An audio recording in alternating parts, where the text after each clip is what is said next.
이 시간 함께 나눌 하나님의 말씀은 구약성경 사무엘상 18장 6절에서부터 9절까지 말씀입니다. 사무엘상 18장 6절에서부터 9절까지 말씀입니다.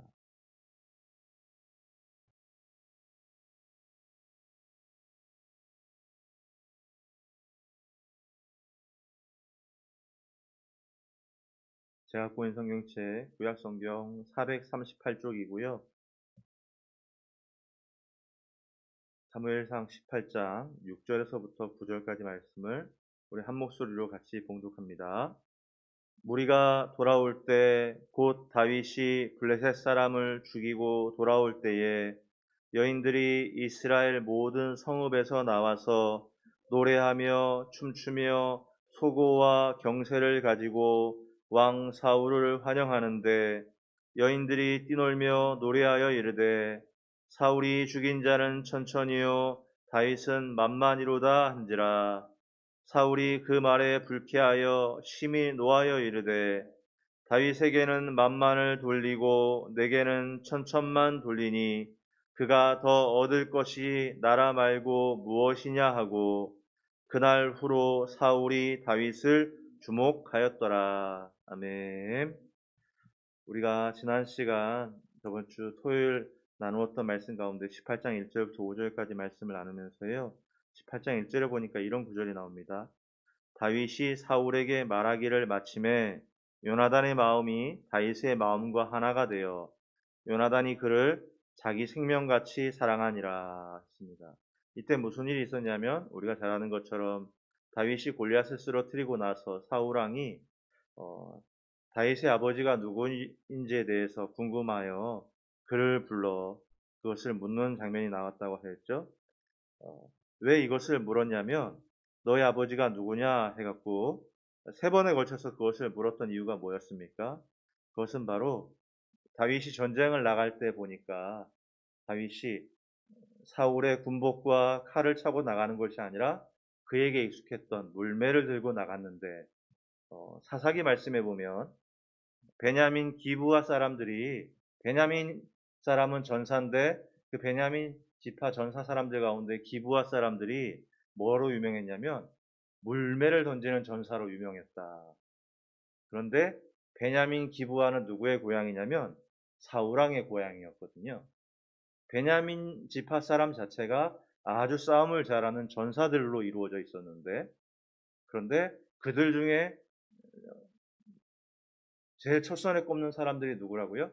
베냐민 기브아 사람. 사사기 말씀에 보면 베냐민 기브아 사람 중에는 왼손으로 물매를 던져서 족족 맞추는 전사들이 소개되어지고 있는데 얼마나 싸움 잘하는 거예요.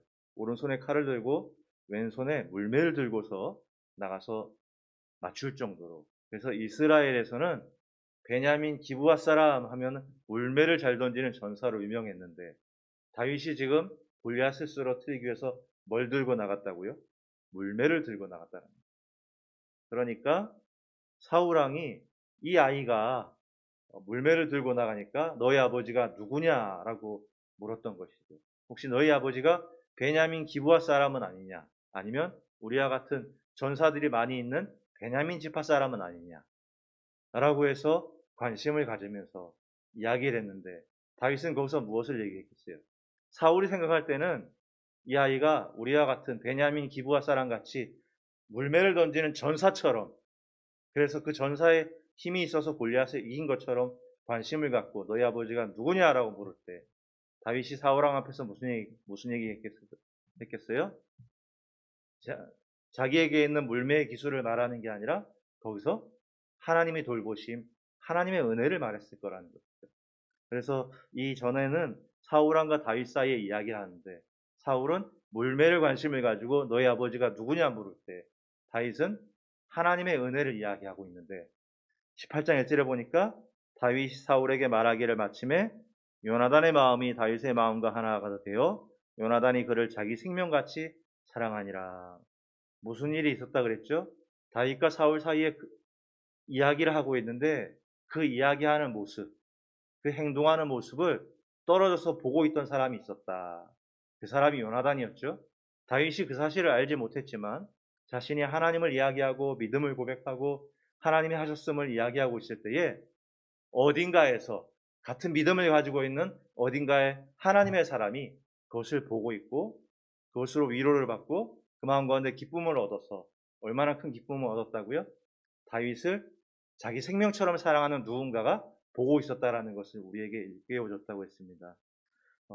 그래서 저도 예전에 이제 첫 사역을 나갔을 때에 고향 교회 한 권사님이 전화가 와서 갑자기 전화가 오셨고 그리고 권사님이 그랬다고 하셨죠. 전도사님, 우리 강릉에 있는 교회 성도들이 전도사님 항상 기억하면서 우리 계속 기도하고 있어요. 라는 얘기를 했을 때에 권사님은 그냥 저에게 그냥 전화상으로 얘기해 준 것이지만 그 한마디가 그 어린 신학생 전사의 마음에 얼마나 큰 위로와 기쁨을 줬는지 그 권사님은 모르고 계셨지만 그것이 어떤 누군가에게 큰 힘과 위로를 줬다라는 것. 사랑하는 성도 여러분, 다윗과 요나단과 같이 또한 제가 알고 지냈던 우리 어떤 권사님과 같이 우리가 신앙생활하고 믿음 생활을 하다 보면 어떤 때는 그것이 나 혼자 하는 것 같고 나 혼자 그 믿음을 고백하는 것 같고 그렇지만 그 모습을 보고 있는 또 다른 하나님의 사람이 어딘가에 있다. 또 그 모습 때문에 위로받고 격려받는 누군가가 있다. 마치 다윗과 요나단처럼 다윗이 그 이야기를 하고 있을 때에 그 말하는 것, 그 행동하는 것을 어딘가에서 요나단이라는 사람이 보고 있을 줄 어떻게 알았겠어요? 그 사람이 자기를 생명같이 사랑하는 누군가가 어딘가에 있었다라는 것을 이들이 어떻게 알았겠어요? 그런데 그 모습 때문에 서로 위로받고 서로 사랑하고 하였던 것처럼 우리의 신앙도 그럴 수 있다라는 것을 같이 나누었고요.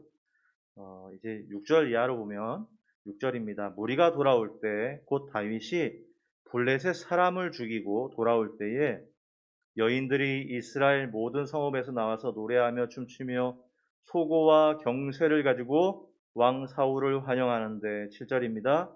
여인들이 뛰놀며 노래하여 이르되 사울이 죽인 자는 천천히요 다윗은 만만 이로다 한지라 라고 했어요. 여러분 얼마나 기쁠까요? 정말 저 블레셋이라는 나라의 최고의 장수인 골리앗을 무찌르고 한 달이 넘는 시간 동안 대치하였는데 골리앗을 무찌르고 그리고 이겨서 돌아왔을 때 그곳에 있는 사람들이 얼마나 기쁠까요? 단 한 사람만 기뻐하지 못했는데 그것이 사울이죠. 여인들이 떠놀며 노래하여 이르되 사울이 죽인 자는 천천히요 다윗은 만만이로다 한지라. 다들 기뻐하는 그 현장 가운데 사울은 그 말을 어떻게 받았어요? 불쾌하게 받았다라고 8절 초반절에 나와 있죠.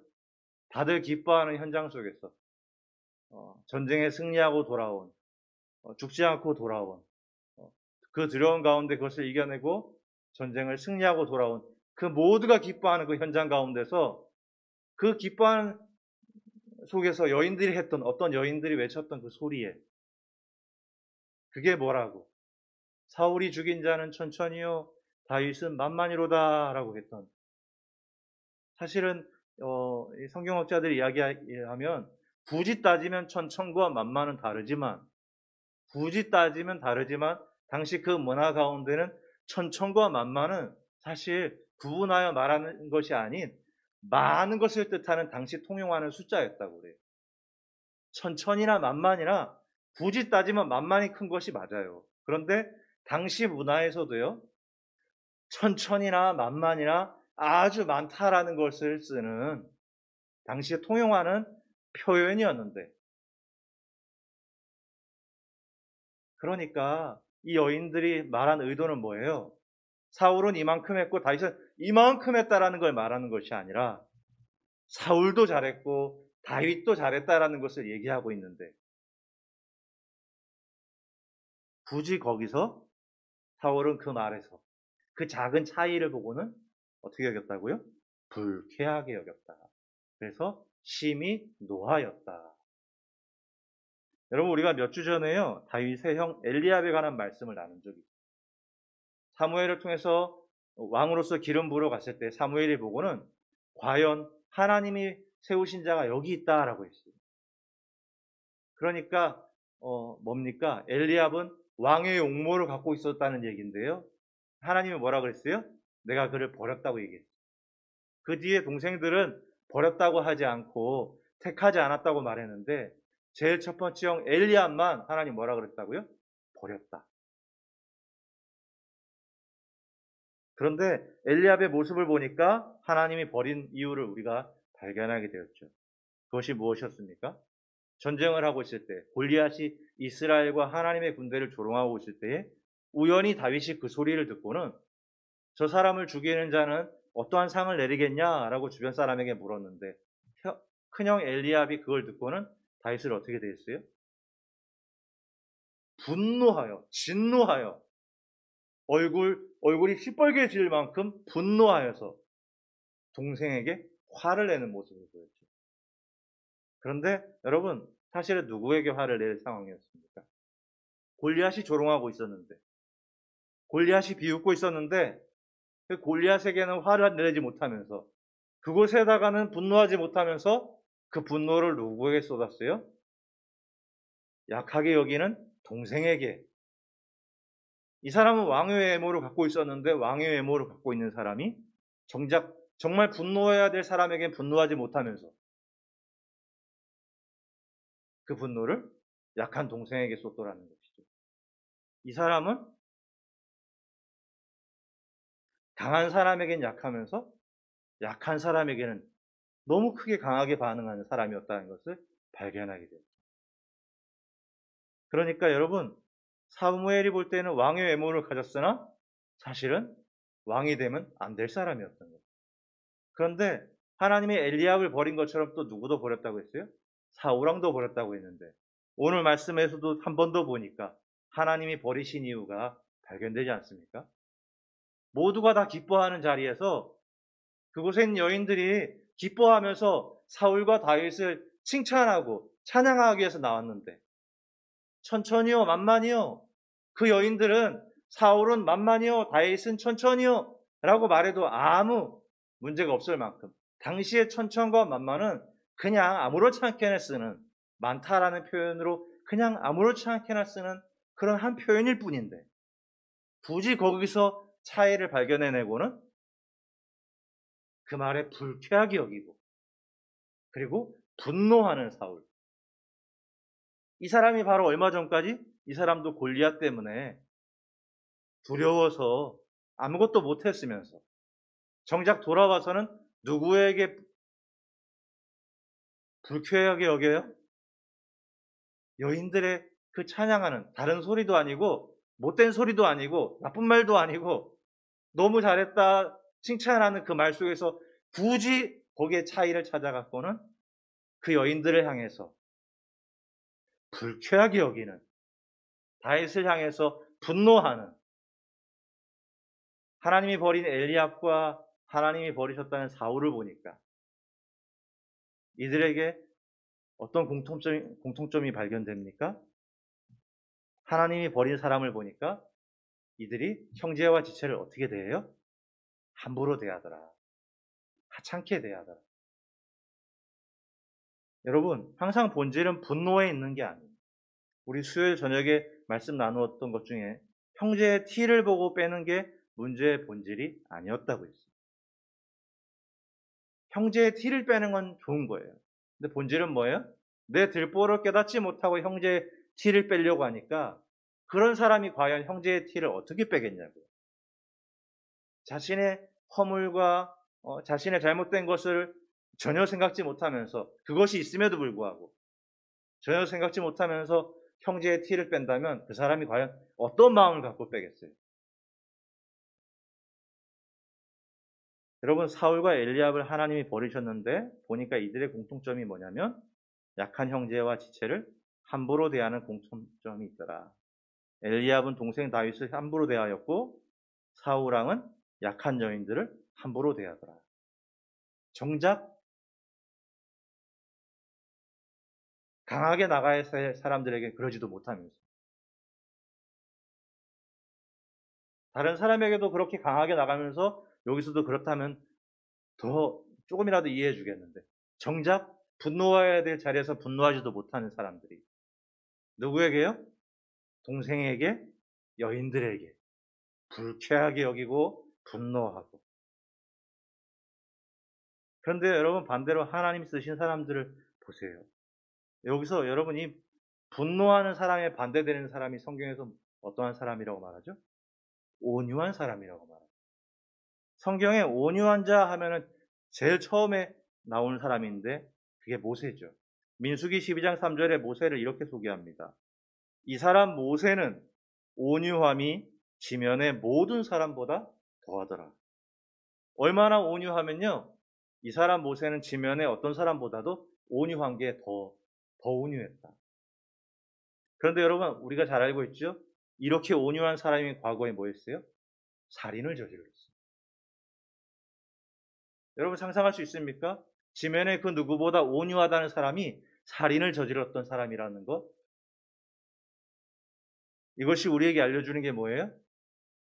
모세란 사람의 천성이 온유한 게 아니라 그렇지 않은 사람임에도 불구하고 하나님이 그를 들어쓰셔서 그를 온유하게 만드셨다라. 이 모세는요, 형과 누이가 자기를 지도자로 인정하지 않고 비난할 때에도요, 그들을 용서했어요. 이 모세는요, 이스라엘 백성이 자신에게 돌을 던져 죽이려고 할 때도 그들에게 분노하지 않았어요. 정말. 그런데 그가 어디서 분노한지 아세요?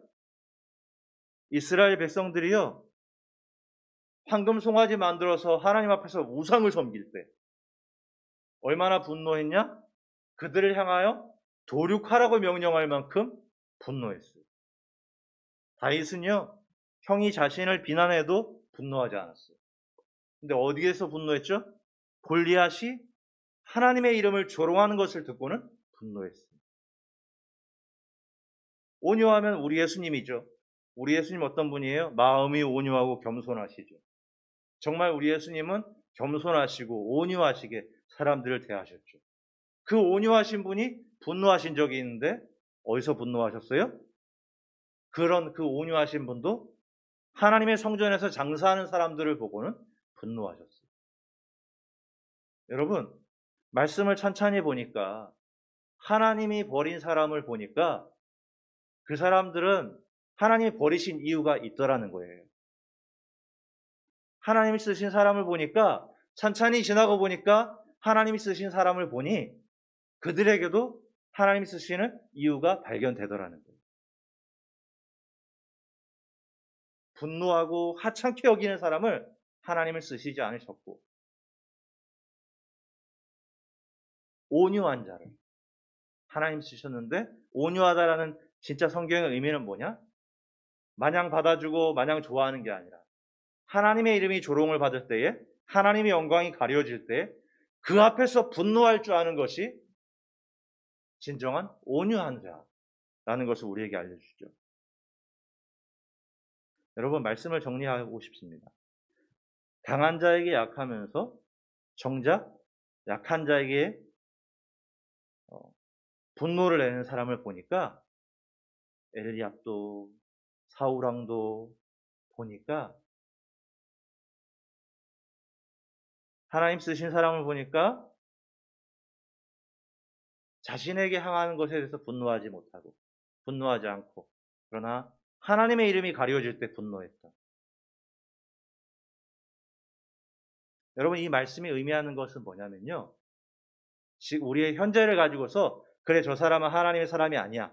그래 이 사람은 하나님의 사람이야 라고 구분짓는 게 아니에요. 왜요? 그 온유한 모세도 살인을 저질렀잖아요. 하나님이 그렇게 만들어 가시는 거예요. 여러분 이 말씀 속에서 말씀을 정리하면서요. 이제 18장 9절에 이런 구절이 나와요. 불쾌하여 여기고 그날 후로 사울이 다윗을 주목하였더라. 하나님이 버린 사울이 하나님의 사람 다윗을 주목하였더라. 여러분 세상 말로 이렇게 표현할 수 있을 거예요. 다윗을 향해서 이제 다윗 큰일 났다. 사울 왕이 다윗을 주목하였다. 이제 큰일 났다. 그리고 이후로 사울이 다윗을 주목하고 이제 다윗을 공격하는 이야기가 이후로 나오죠. 어떻게 공격해요? 창을 2번을 던졌어요. 사위를 삼는다 그러고는 블레셋 사람에게 가서 죽게 만들려고 전쟁에 집어넣었어요. 그 이후로도 사울이 다윗을 주목하고는 다윗이 죽을 수 있도록 계속 그 길들로 막 몰아갔어요. 세상 말로 다윗 이제 큰일 났다. 그런데 사랑하는 성도 여러분, 우린 이 이야기가 어떻게 끝나는지 알고 있죠. 누가 이겼죠? 분노한 사람이 이긴 게 아니라 온유한 사람이 이겼다라는 걸 우리가 잘 알고 있죠. 여러분, 분노하는 자가 아니라 온유한 자가 이겼음을 우리가 기억해야 돼요. 우리의 천성으로가 아니라 하나님이 그렇게 만드실 것을 믿고 우리가 그렇게 닮아가려고 애쓸 때 말씀을 이렇게 보니까 하나님이 버린 사울이 버린 이유가 있더라. 하나님이 부르신 다윗이 보니까 그것 때문에 쓰신 건 아닌데 쓰시고 보니 하나님이 쓰시는 이유가 발견되더라. 그런데 그 이야기에 보니 사울이 다윗을 주목하여 봤는데 이제 다윗 큰일 났는데 그러나 이 이야기의 끝에 가보면 결국 그럼에도 불구하고 누가 이겼냐? 분노한 사람이 이긴 게 아니라 온유한 사람이 이기더라. 사랑하는 성도 여러분, 우리 울산 수암교회에 속해 있는 모든 성도 여러분, 누가 이겼다고요? 분노한 사람이 이긴 게 아니라 온유한 사람이 이기더라. 하나님이 우리 교회를 통해 저와 여러분을 통해 사울과 같은 사람으로서 목소리 크고 소리치고 해서 이기는 것이 아니라 지는 것 같아 보이지만 온유한 사람이 이기는 것을 우리가 발견하게 됩니다. 하나님이 저와 여러분에게 요구하시고 바라시는 모습도 그게 아닐까요? 우리 주님이 온유하셨으니까, 우리 주님이 겸손하셨으니까 내가 겸손한 건 아니에요. 내가 온유한 거 아니에요. 모세도 그랬잖아요. 살인을 저질렀잖아요. 하나님이 그를 그답게 사용하신 것처럼 하나님이 그렇게 다듬어 가실 거예요. 그럴 때에 하나님이 다듬어 가시는 과정을 순종하면서 우리도 믿음의 사람들처럼 온유한 자가 승리한다라는 것을 기억하며 분노하는 자가 패배했다라는 것을 잊지 않으며 믿음의 선진 다윗처럼 믿음의 선진들처럼 그렇게 이 모습으로 승리하여 나가시는 저와 여러분들 되시기를 주의 이름으로 축원합니다. 이 시간 같이 한 목소리를 같이 기도하려고 합니다. 한번